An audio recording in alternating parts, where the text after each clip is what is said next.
Good evening. Please join us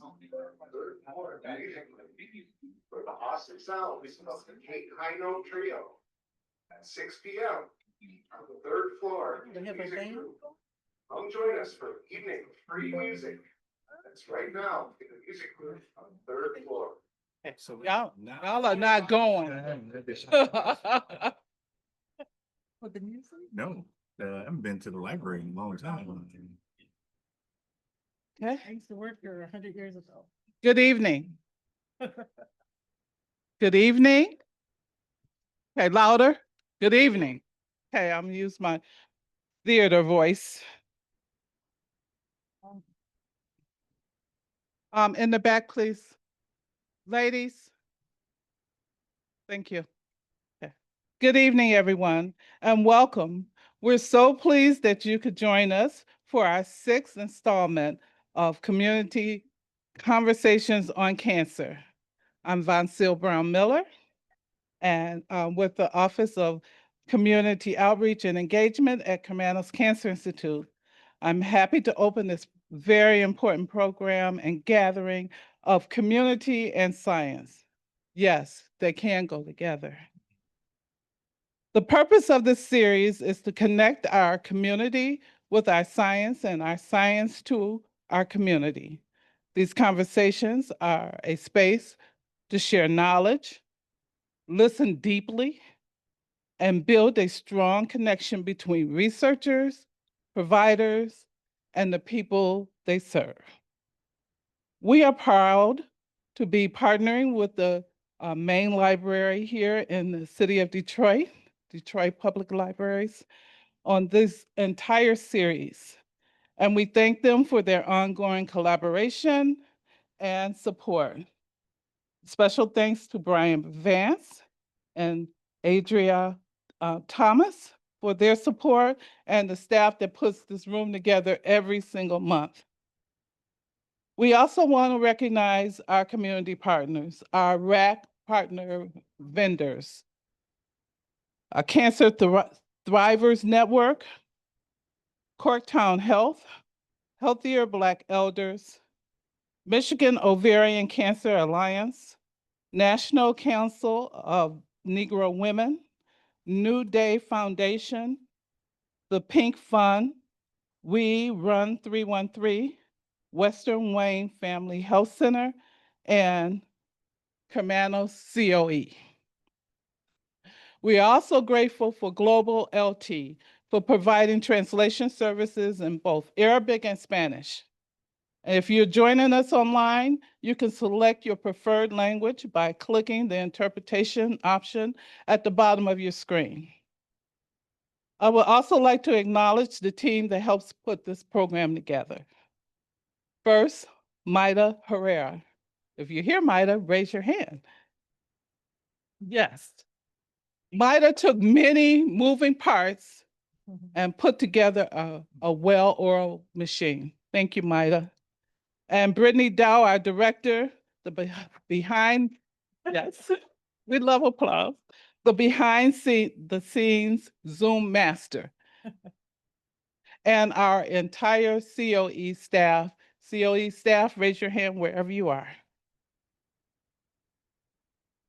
Yeah. I have 4 quick housekeeping notes.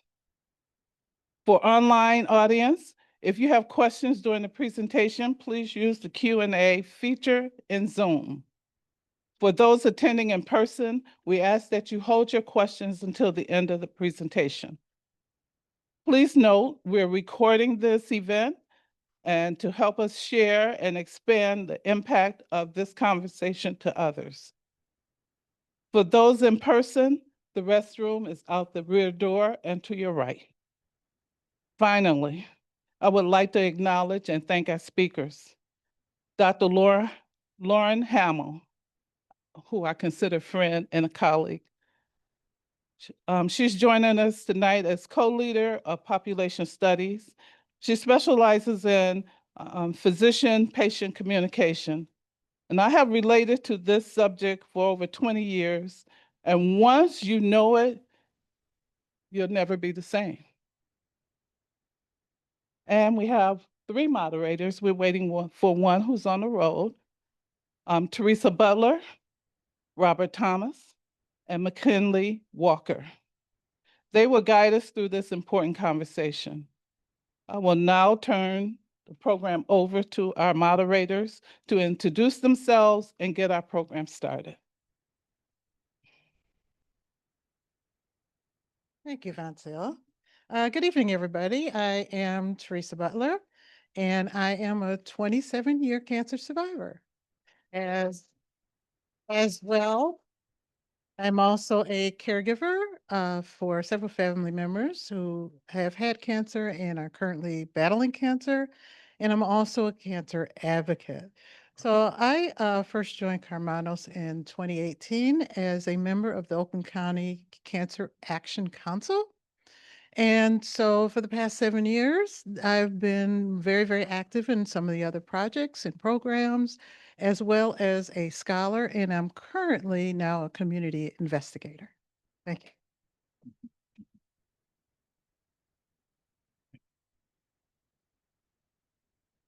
Good evening, everyone. Right, I am Robert E. Thomas. Just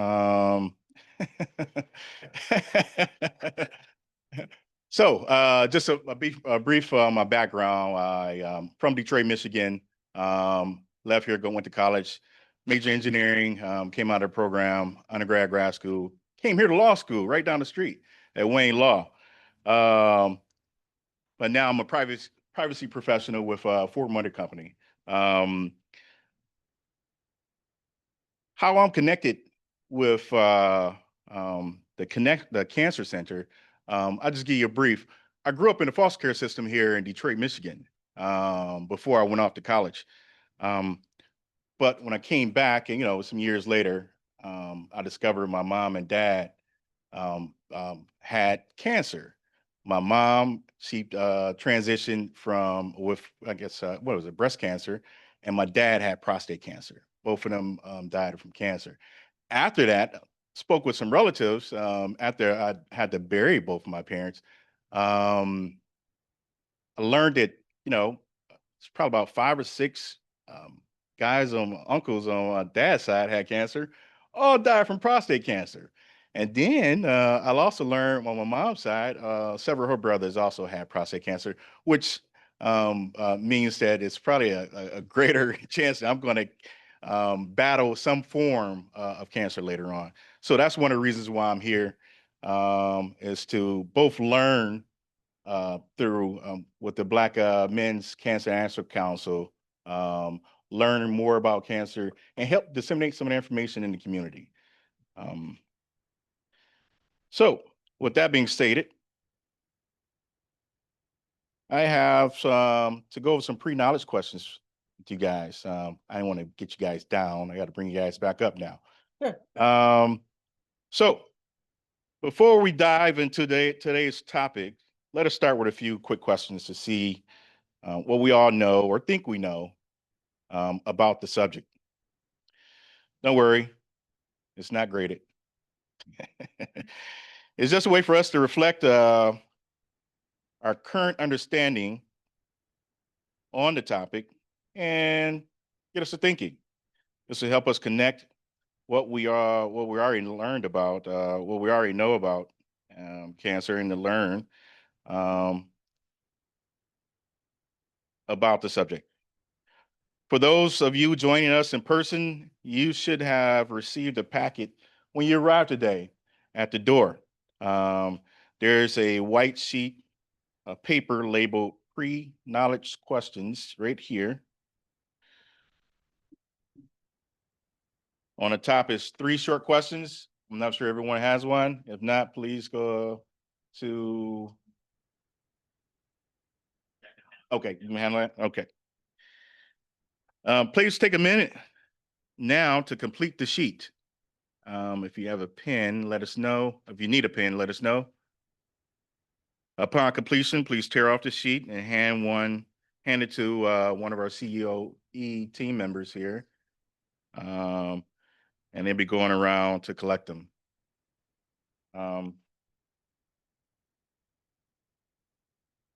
So And for our participants joining via Zoom, a poll will be launching on your screen in just a moment with the same 3 questions. Please take a minute to answer those using the device. The questions. Number 1, coming prepared to a doctor's appointment with a list of questions to ask a doctor can help patients get more information during the appointment and help improve their treatment and health after the appointment. Is that true, false, or not true? Right. Number 2, bringing a companion like a relative or a friend can improve the quality of communication a patient has with the doctor. Is that true, not true, not sure, or false? Yeah. Number 3, which of the following can improve when a patient participates more actively in a doctor's appointment? You only could select one, by the way. The amount of information given by the doctor, number of topics discussed between the patient and the doctor, quality of decisions made between the patient and the doctor, patient distress, patient anxiety, patient depression, patient pain, or all of the above. All right, I think you guys know this already. All right, thank you all for your participation, and I will let the next person come up.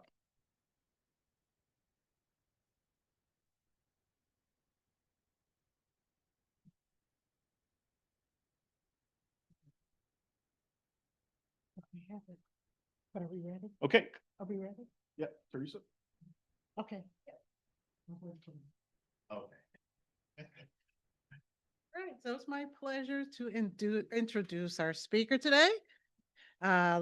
Lauren M. Hamel, PhD, MBA, is an associate professor of oncology, tenured, and co-program leader of the Population Studies and Disparities Research Program at the Karmanos Cancer Institute and the Wayne State University School of Medicine in Detroit, Michigan.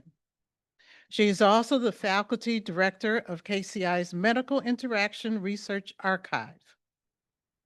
Dr. Hamel is an expert in patient-provider communication, cancer treatment disparities, and in building and testing interventions to improve patient-physician communication.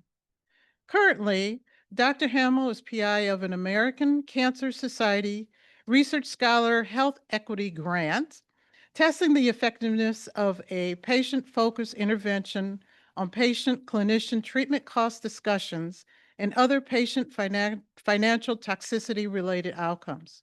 She has 50+ publications, including articles in peer-reviewed scientific journals, including Cancer, the Journal of Clinical Oncology, JCO Oncology Practice, and Cancer Control.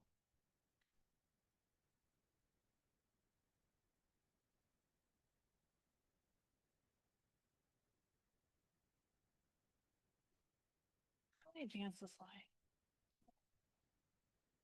They do it? Excellent. Great. Hi, everyone. Thank you, Teresa, for the lovely introduction. As Teresa mentioned, my name's Lauren. Is this better? How about now? Oh, yeah. Excellent. Thank you. We're already getting feedback from the group. This is excellent. Let's keep this going. Hi, everyone. Thank you, Teresa, for that lovely introduction. In case you didn't hear, my name is Lauren. I am so thrilled to be able to be here with you this evening. I'm just very honored that Haley and Von Seal and Brittany and the COE team thought my work worthy enough to bring to you all. So as I'm moving through my slides, please don't hesitate to raise your hand, ask questions. Don't raise your hand, just blurt them out. What we're talking about today is very relatable. I'm talking about doctor-patient communication. And of course, the focus of this series is on cancer. But what I'm presenting today can be applicable to any clinical setting. So a lot of the data we use to build our work come from primary care, cardiology, anywhere that we can get data from. So we apply it in the cancer center, but this is something that can be useful for all of those different clinical settings. So if I'm talking about something and you think of an experience that you're either like, yes, I understand, that's exactly how I experienced it, or you're like, that's not how it worked for me at all. I think it's important to be able to integrate all of those. So if you have something that you feel comfortable sharing, please do so. So of course, my goal this evening is to share evidence-based interventions and evidence-based data. But what I really want to do is to give you all tangible actions that you can put into practice tomorrow if you needed it, or share with your loved ones if you think it's useful. All right.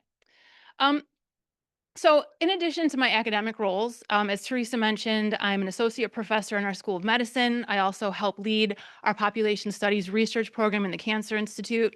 I study doctor-patient communication, and I focus on racial healthcare disparities and interventions. But I always like to put up a few things to show that I'm more than a two-dimensional academic, and that I have other things going on in my life. So up here, you'll see some of my favorite beings. My favorite furry beings are on the left, a couple of cats and a couple of dogs who I spend a lot of my time with. And then my favorite human beings on the other side there, including my family that joined me this morning, showing their support. Thank you guys. And a cute picture. Thanks, Fonseal. And then I also wanted to bring my nieces in there in the middle there on a day we were hunting for worms. So it was an important day. So today what I'm really hoping that we can cover are five basic things. The first, I want to spend some time talking about the science behind high quality doctor-patient communication, and that it's not just simply being nice in the exam room, being respectful and building rapport, absolutely part of it. But it isn't just kind of the bedside manner that people might assume it is. It's much more nuanced. There's more rigor to it, and so I'm excited to share that piece. It's already been alluded to in the pre-questions, but how important participating actively with your physician is. And we're going to get into the details around that. We're also going to talk about how that high quality communication that we're all aiming for does not happen equitably across patient groups. And we're going to get into some details around that. But as we bring up the issues with communication, we also can talk about the evidence-based solutions to those problems and the solutions that we've built and tested in our communities around the Cancer Center. And then the last thing I want to cover is how you can help as a caregiver. Teresa mentioned that in addition to being a survivor, she also supports several of her family members and friends. I myself served that role as a caregiver for my father when he was undergoing cancer treatment for his cancer. And so although I'm not a survivor myself, I think it's important to highlight that my involvement in this type of this work isn't just work, right? It's personal for all of us, and myself included. So as we move on to the first topic, which is the focus of the science of high quality doctor-patient communication, it's really important, I think, to highlight where our data come from. Where does the information come from that we are able to draw these conclusions, where we're able to investigate, describe what interactions look like, find out where the issues reside, and then ultimately work to improve those and improve that care. So there's two main sources of data that people like me go to when we're looking for kind of investigating what doctor-patient communication looks like. The first, I'm sure, is very familiar to everyone in this room. How many of you have ever completed a survey ever? Like anytime you make a purchase now, right? Tell us how we did. Evaluate this, evaluate that. The same goes along with patient-provider interactions. And some of those surveys may be a part of kind of quality improvement for the hospital or for the clinic, but some of those surveys may also be from researchers like us, looking to kind of investigate the science around those interactions. So for instance, we might ask patients and doctors after an interaction, we might ask a patient, from strongly agree to strongly disagree, how much did your doctor listen to you?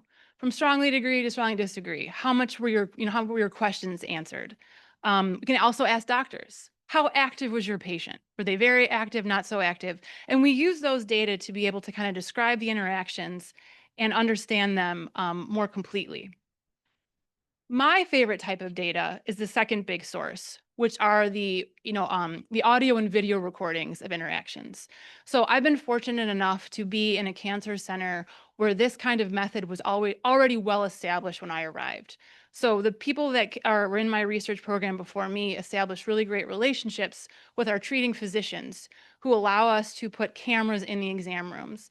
And by extension, we are also offered a lot of support for our patients, where we ask them if it's okay, using our ethically approved procedures to video record their interactions. So When a patient comes into the room, our research team will either turn on a camera or turn on an audio recorder, and we're able to just record the entire interaction from start to finish.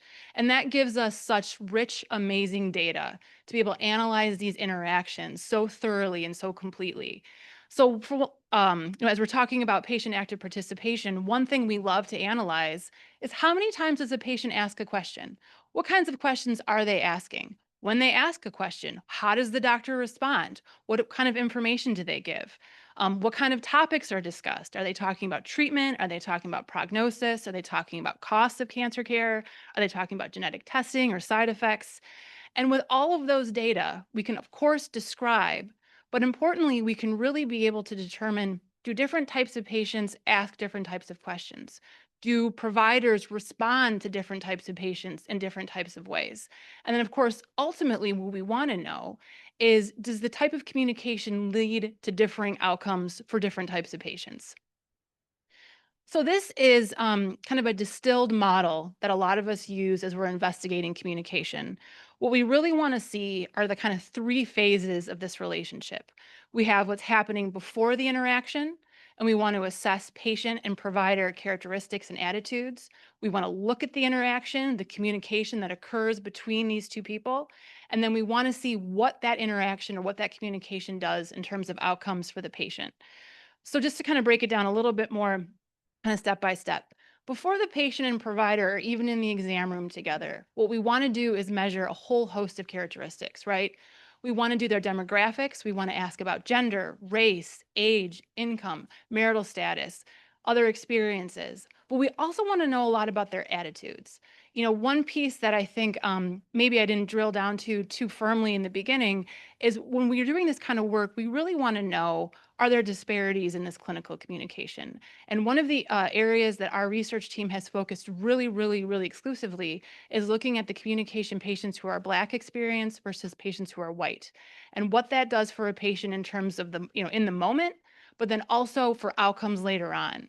So do we see things like attitudes like suspicion? Are certain patients suspicious that care might not be as good for them as it would for another patient of a different race or a different gender or a different age?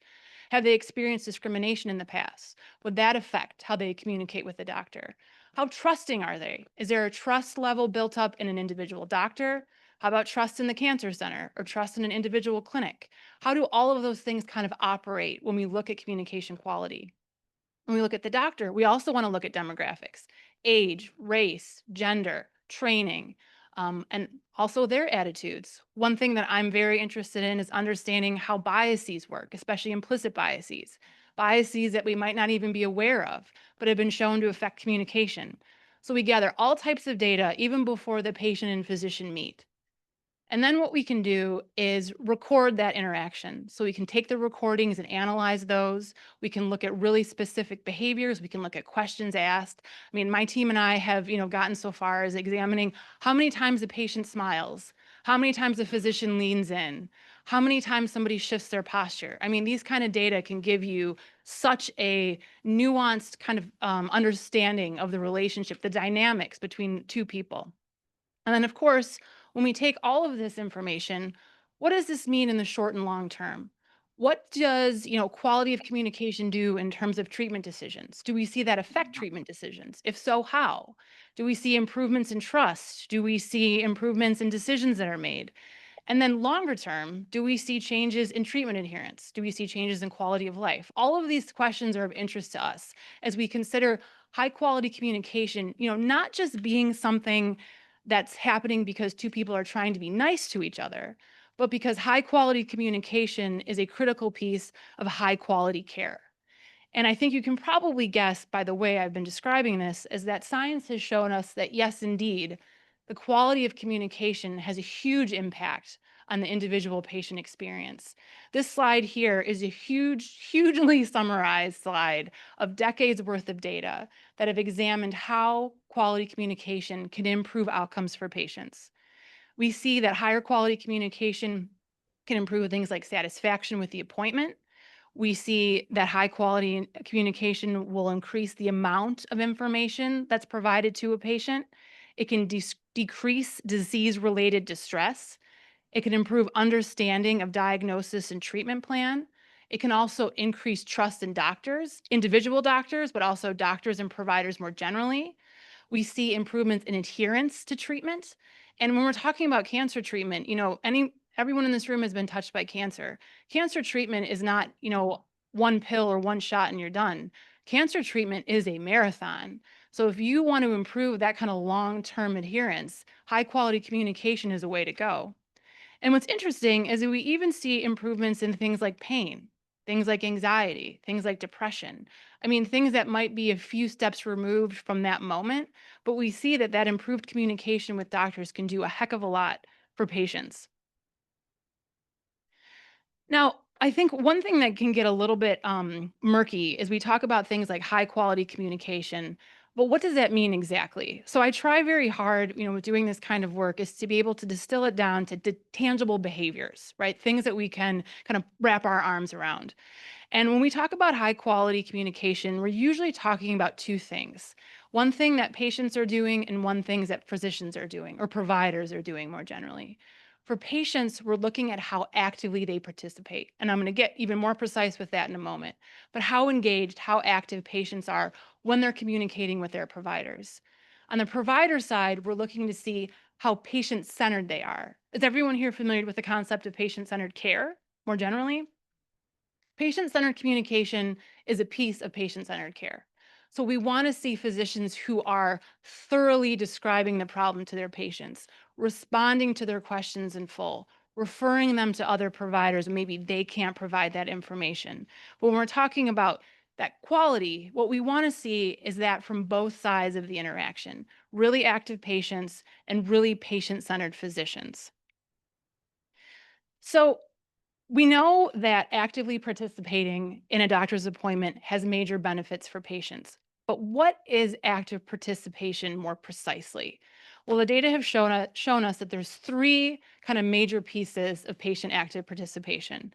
It's asking questions, stating preferences, and expressing concerns. So asking questions, will this treatment cure me? Will I lose my hair? Is a clinical trial available for me to be on? Questions like that. That is an excellent way to be active and to get what you want. Stating your preferences, maintaining my independence is very important to me. Know that going into this conversation. Expressing concerns. I'm worried that I won't be able to afford my care. All of these things are a part of patient active participation. And we see that the more patients kind of enact these behaviors, the better quality communication occurs, the more information they get, and more positive downstream outcomes happen for patients. Now, to do that, it's not always as simple as it sounds. Communicating with a physician can be very stressful, especially if we're talking about cancer. You're in an exam room, it's very sterile, the lights are very bright, it could be cold, you could be in one of those very fashionable paper gowns, not feeling particularly like yourself. You could also just be scared. And what we can do is make sure that patients are prepared for that. And I'm going to talk about some other evidence-based tools, but the two really important strategies that patients can do to prepare themselves are first, make that list. Make that list of questions that you have. Make that list of preferences that you have. Make that list of concerns that you have and have them written down. Write it down old school or put it in a note app on your phone. Have it with you. Even if you're sure you'll remember it. I know that I speak for myself too. The second I'm in the exam room, whether it's me as the patient or me as the care provider, whatever memory I had walking into that clinic isn't always there. Being prepared with those tools. The second is bringing a support person with you. Having someone who's with you, whether it's a friend, a family member, someone who's close to you, who you feel comfortable sharing those questions, those preferences, those concerns with. So you're kind of a team in there together. This person knows what you're worried about. They know what you're wondering. They know what you prefer, and they know what your concerns are. This does two really big things. First, it's another person to be there to ask the questions. We see that when interactions have a patient support person, twice as many questions are asked, which means twice as much information is given. When a care person is there, it's another person to hear, to listen, to remember, all of the things that are sometimes hard to do when you're there all by yourself. So if I can recommend 2 strategies to kind of keep yourself to be an active patient, it's be prepared with what you want to know, be prepared with what you want the doctor to know, and have that person there who's prepared with you. Yeah, go ahead. My apologies. We're going to take a 30-second break, just a 30-second break so that we can allow our interpreters online to transition. So interpreters, please transition now.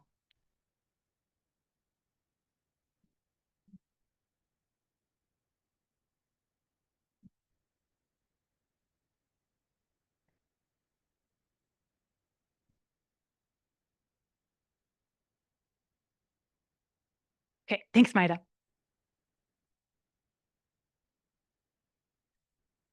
So what I'm hoping I've done is kind of provide kind of an understanding of what we're gunning for, right? We want high quality communication, and there's a lot of things patients can do to help that.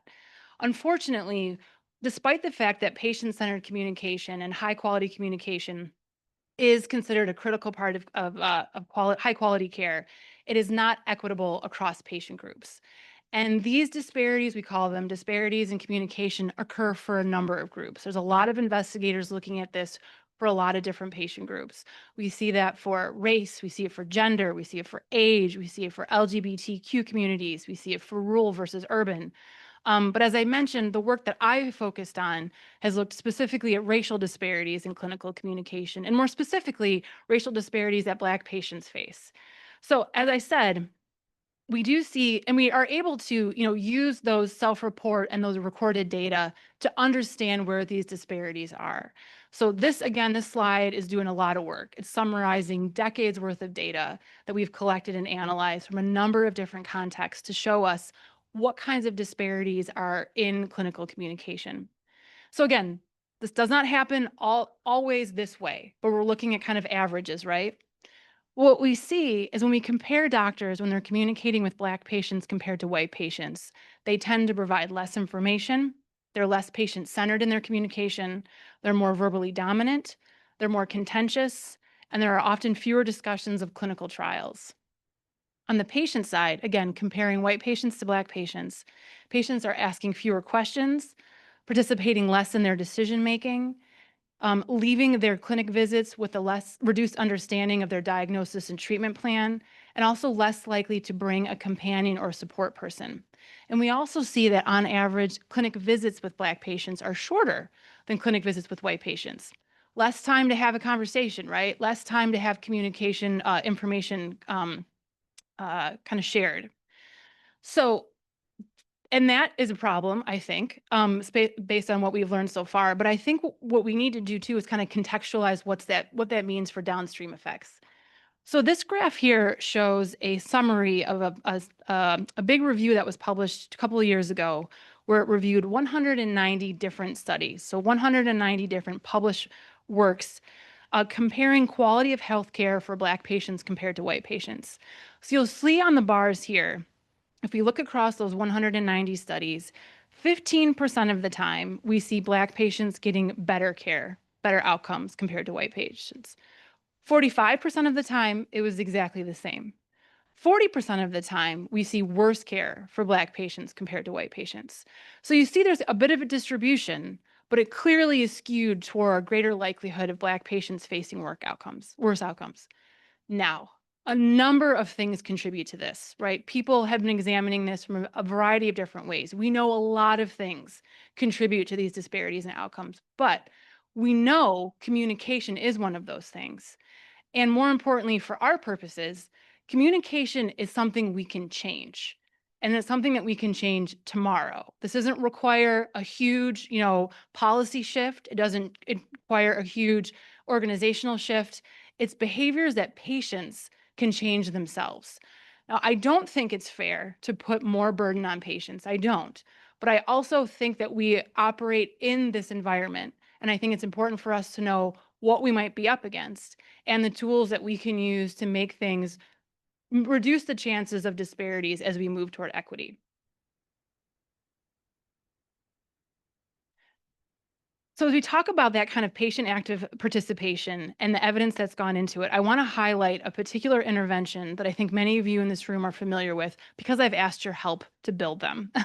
They're called question prompt lists, which are very simple lists of questions that are given to patients before they meet with their provider. We have been working on a number of these. We've designed them, we've implemented them in the communities around Wayne State and Karmanos.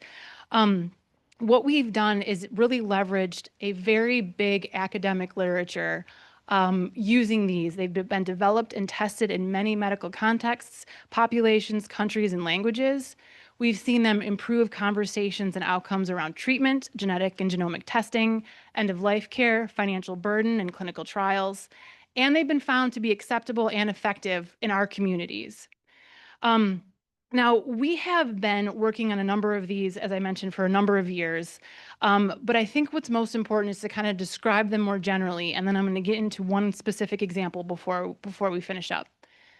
Now, question prompt lists are built to help patients be active, right? They're built in partnership with patients. They're built in partnership with other stakeholders. It's not just me in my office making a list of questions. These are things that are built together with community engaged work.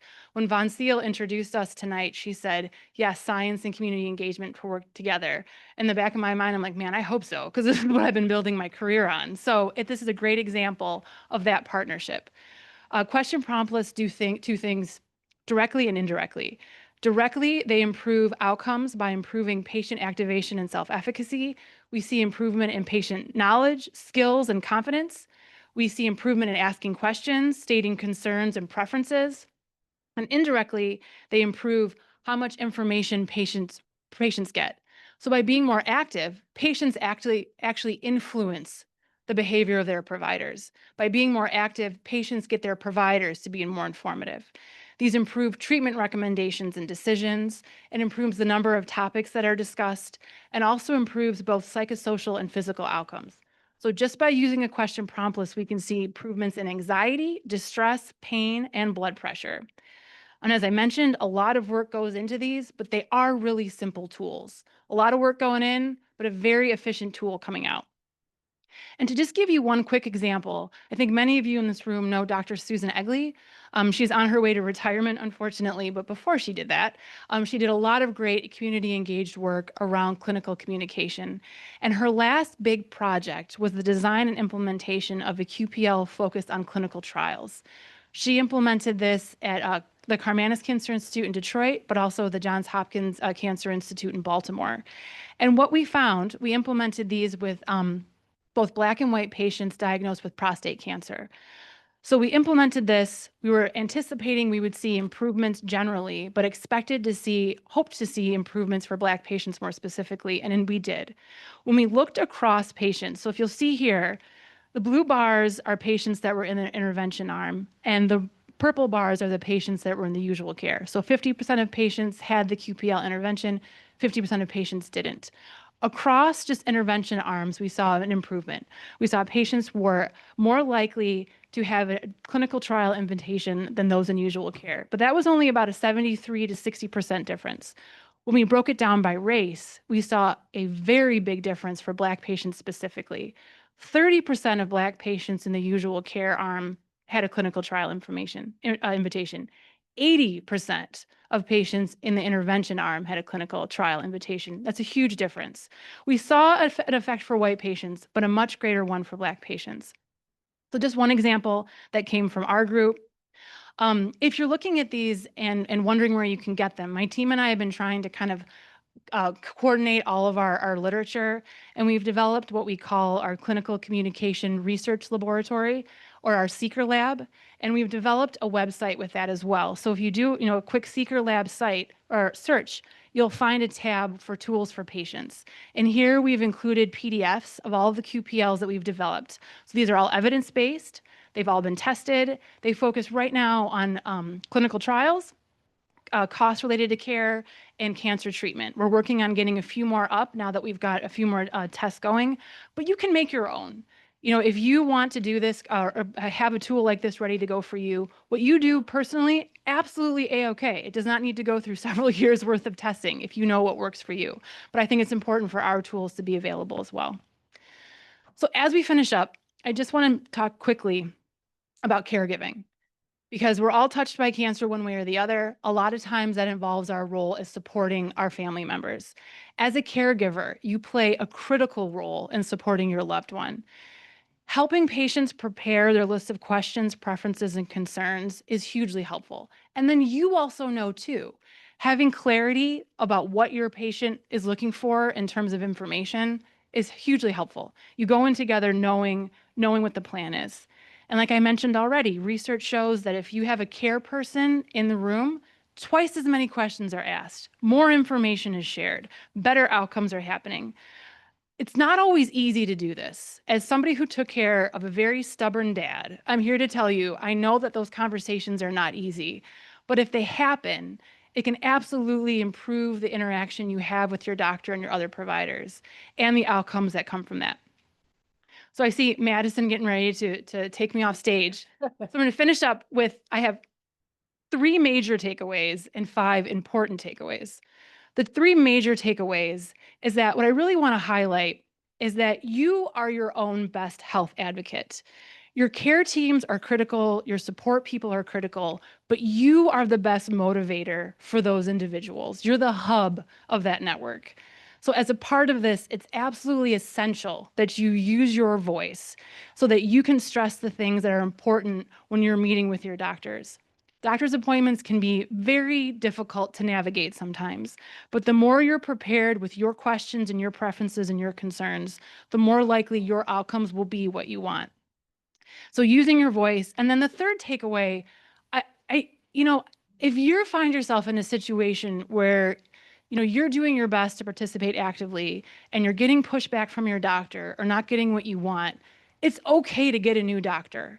It's not easy. I'm not saying finding a new doctor is a simple thing to do, but you can do it.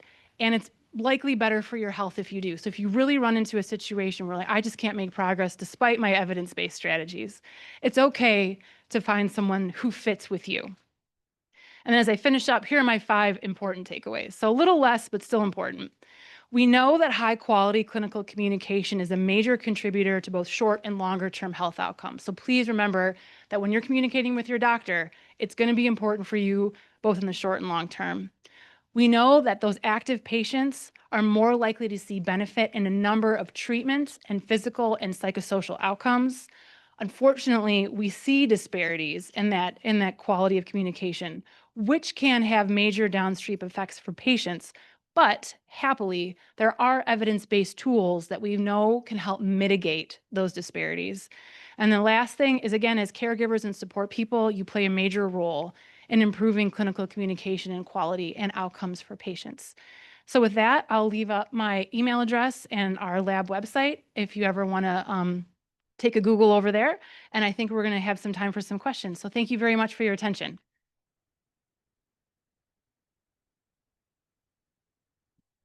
Yes, for those people who are online, enter your questions in the chat and then we'll get the chance to answer.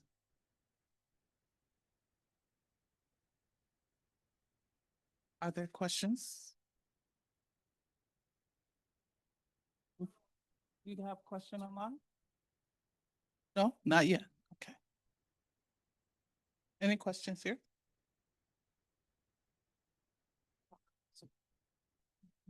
Thank you so much for that presentation because I'm speaking for myself as a woman of color. Everything you've discussed, I have encountered. And the challenge that I faced that wasn't covered, in my opinion, is some alternatives that patients can do besides changing their doctor. So what other resources, like a patient advocate, a social worker, intervention, right? And the other part is the challenge that me as an African-American woman has faced going in with questions. I found some doctors didn't want you to ask questions. They were very short with their answers. They gave you limited information, as you mentioned. And the challenge was I found and felt that there were personal biases that the doctor could not see past to give me treatment.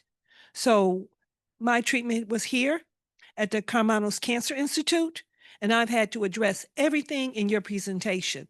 So I'm glad that this study has occurred, but we need alternatives. As we see biases, personal biases, they impact our quality of care. Matter of fact, one of my other friends who was a patient of Karmanos, when she went into her appointment, she told the doctor, I want the same quality of care you would give a white man to give me. And that's the way, the attitude we have to have and accept, because going in prepared with questions, we run into that quite frequently. And then there's also cultural biases. When we have doctors that have I don't know what it is, they come from a culture where women are considered second-class citizens and they're a doctor. And then you come in with your questions and, you know, I think one of them said, I think you know too much. It wasn't that. It was, I was afraid. I wanted to know, to be able to know the right questions to ask, because we don't, because we're in shock. We're afraid. And that has an impact on the questions we ask. A lot of patients don't, you know, the disparity about Blacks not asking questions is because of the atmosphere you come in. Some of the clinics, they give you a personality that you're not wanted. And even though many of us have some of the best care that America offers, and we see these biases. So I want to know, in your clinical study, did you take some of those into consideration? Thank you. Yes, the short answer to everything that you just asked is yes. And one thing that I wasn't really get into with this talk is the examination of biases. And I think, you know, maybe I might address the first point too, where you said, what are the alternatives? And I think you made a really great point, is that there's more to your care team than just the doctor, right? Are there alternatives? Is there a navigator? Is there a nurse? Absolutely. Your healthcare team is more than just one person. And I think, you know, a question prompt list is not a silver bullet, right? It's a way to help us, but it's not going to fix every problem that we're facing. Related to biases, I think that's an excellent question. And it is something that we've examined in our work. Like, for instance, what we'll do is ask our physician participants to complete implicit biases assessments. And then we examine their communication to determine if there are relationships between levels of bias and quality of communication. And as I think your evidence would support, we see differences in quality of communication based on implicit biases. And I think, you know, I see this work going is that it's never going to be, not everyone is going to be on board with this work, but more people are coming on board with this work. And there's physicians and providers who want to know if they have biases, and they want to know how to fix it, and they want to know how to mitigate it, and they want to have the tools to do that. So it's never going to be 100% perfect. But I think the more that these kinds of conversations happen, the more we can kind of understand that this is a part of being human. You know, I have biases. We all have biases, and they affect our communication. They affect our behaviors.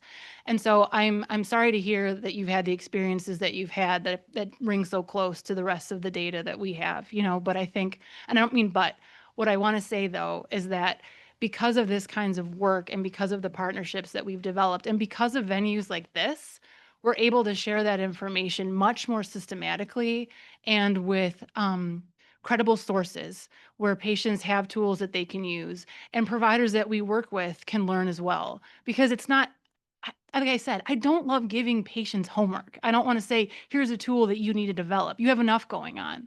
But I also think, like you said, this is the world that we're living in. This is the environment we're in. We have to learn how to navigate it. So even though I think we put too much burden on patients, there are physicians and other providers who want to work with us and get better as well. It's the slow go, as I don't need to tell anyone in this room, but I think everything that you've said is very much on the scientific radar in this kind of work, especially here. So I have a question for you. Actually, several questions, but let's start out with. It's getting late, Bill. I know it. I know it. So what we've talked about and concentrated on, Dr. Hamel, is we talked about patients and how patients can be more proactive in their treatment. Proper questions, getting beyond fear and anxiety and being able to ask those very specific questions. I know for a fact that the American Cancer Society is focusing on ferreting out bias with their researchers because there is such an embedded bias that the researchers really don't see that bias at all. So I guess the question that I have is, how do we train physicians? And are you familiar with ways that that can happen? How do we train physicians to be aware of the biases that they in fact have? Because there are a lot of them, I would say a vast majority of them, that really do not realize that they have that bias and that they demonstrate that bias through their behavior, but it's picked up by the patient on a regular basis. Okay. So I know here at Wayne State, we have a program called Standardized Patient Program, which is an educational program for young physicians to kind of help them figure out what that's all about. Is there anything else that you know of that can address that issue with physicians? Well, I think first is awareness of it only goes so far. And in fact, being aware of your biases does something counterproductive. Because if you have a group of physicians in the room and say, okay, you're all biased, now stop being biased, where does their attention go? To themselves, not to the patient. So, and there's some research that actually shows that it has kind of an ironic effect of making people appear more biased. So I think it's about spending more time creating an environment where our biases are less likely to kind of be activated. And a big part of that is improving our communication, both as providers and patients. That's a little bit of a sledgehammer answer, but I think with the data that we now have access to, including bias reports, but including the kinds of kind of dynamic behavioral analyses that we're doing, I think we're getting closer to understanding like really where that behavior manifests. Because you're absolutely right. A patient will identify a physician who's higher in bias, even if the physician has no idea that they're biased. It's absolutely true. But what behaviors they're picking up on is very variable. That's not the most scientific way of putting it. But I think with the data that we're collecting, we're getting closer to that. It's going to take time. I think the training for younger physicians has gotten a lot better. I think, just the fact that they now have communication as a part of their curriculum is a huge benefit. Even just yesterday, I was lecturing on this topic with our medical physics team. And a few years ago, the medical physicists had no communication training. And now it is smack dab in the middle of their curriculum. Now that's one type of provider, but it's changes that are happening, especially I think in institutions like our university and our cancer center that make it a priority. Because it really does need to be kind of a top down, bottom up. It has to be a priority of the leadership or it won't happen. Well, we have a question online. And the question is, if you don't have a family member or friend to come with you to the doctor's office, is there someone like a social worker that we can invite? Well, two things. One is I know of people who will bring their sport person on the phone. So if there's somebody that can call in or FaceTime, that is also a way to go. Often cancer centers will have social workers. It really depends on resources, unfortunately. If it's available, of course, that's a way to avail to have kind of somebody on your side. So there are other options, but it usually ends up being on the patient, unfortunately, to kind of navigate that, to find out what's available for them. One more. Not online, but from me. I have a question. All right. So in your data, did you notice if the quality of communication improved if both the doctor, the provider, and the patient were of the same race or ethnic group? Yes. Okay. It's an easy answer. Yes. We see it across race. We see it in gender. Often we'll see what we call concordance, racial concordance or gender concordance lead to higher quality communication. Doctor, I have a question. My name is McKinley Walker. I'm a cancer advocate. I think I brought this up to you before about Black men of my age, 73. I was raised that when you talk to white men, that you went in quietly. And if you raise your voice up too loud, you're either going to get arrested or they're going to have the guards take you out. And that's a bias that's been for a very long time. And I want our Black men to learn how to speak loudly and say what they have to say. I think the subject is so profound and it affects individuals in different ways. And so we want you to continue to pay attention. Take your advocate with you. There are hospital administrators that when things are not going right, you can go to the hospital administrator and they will listen to you, guaranteed. And then, as has been said, sometimes you have to seek care elsewhere. So I hope that this information empowered you. If it brought about a few more questions, that's a good thing, right? We're here. This is what science is all about, asking those tough questions. And thank you, Teresa, for sharing your emotion as you were sharing your questions. So I just want to thank you all for coming tonight. For the people both in person and online for participating in this conversation. I know that you're going to go back and have conversation with others behind this experience. Special thanks to Dr. Hamel. Let's just give her a hand.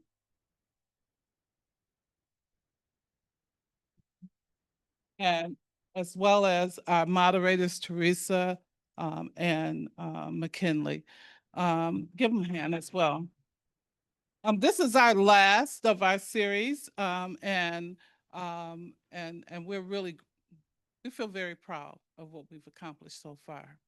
So now I'm going to ask Teresa to come forward because she's going to take us through our last part of our post-test. Thank you, Fonzel. So we want to take a moment to reflect on what we've learned. And we have a few quick questions to help us think about the key takeaways from today's session. So for those of you joining in person, please take a moment now to complete the highlighted yellow colored sheet labeled post-knowledge questions. And one of our COE team members will be coming around to collect them.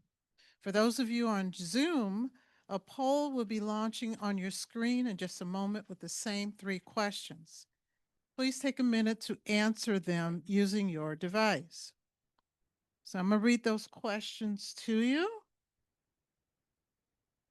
Coming prepared to a doctor's appointment with a list of questions to ask the doctor can help patients get more information during the appointment and help improve treatment and health after the appointment. So select only one of those answers, select true, false, or not sure.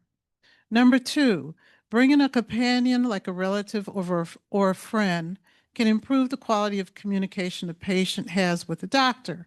Once again, select only one answer, true, false, or not sure.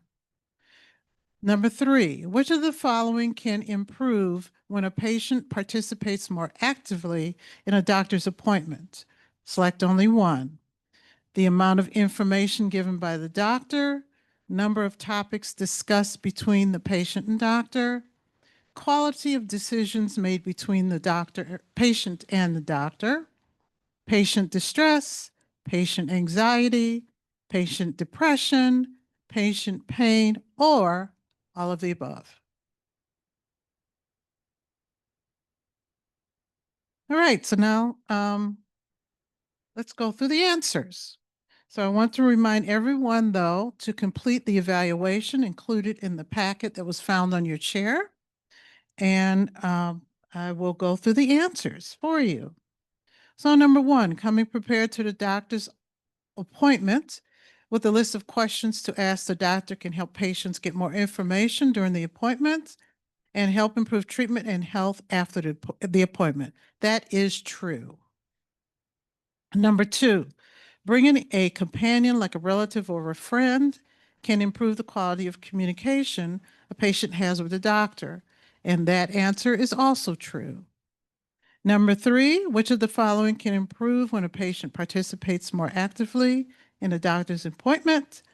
The answer is all of the above.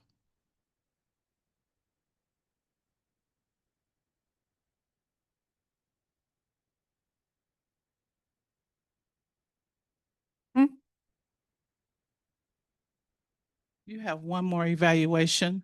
It is the white sheet that's on your chair if you haven't already filled it out. this lets us know how we're doing and things that we can do to improve. Mm.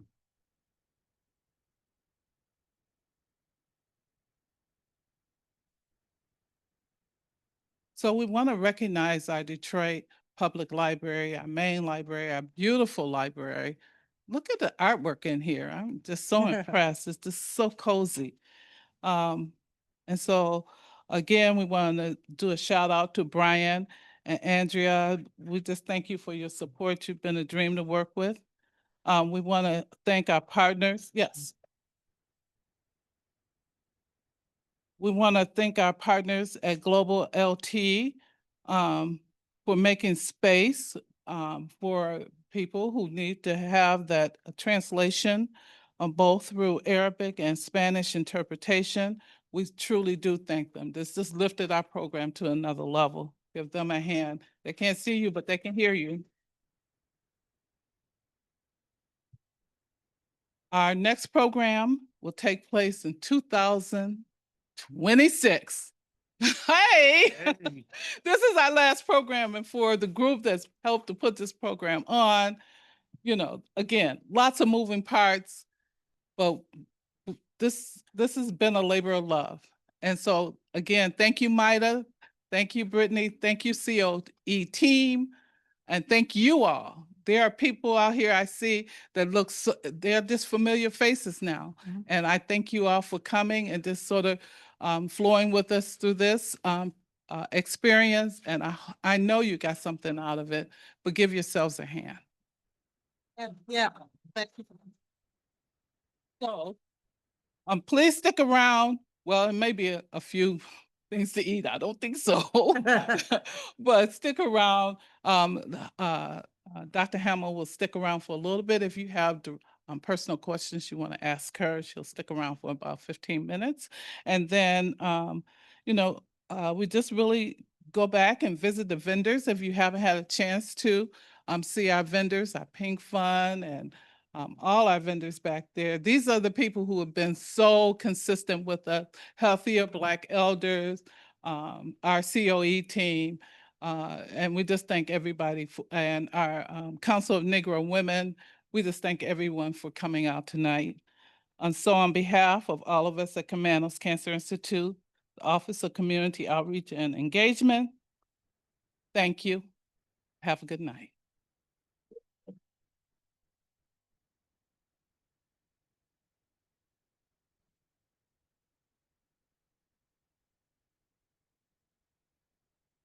I am so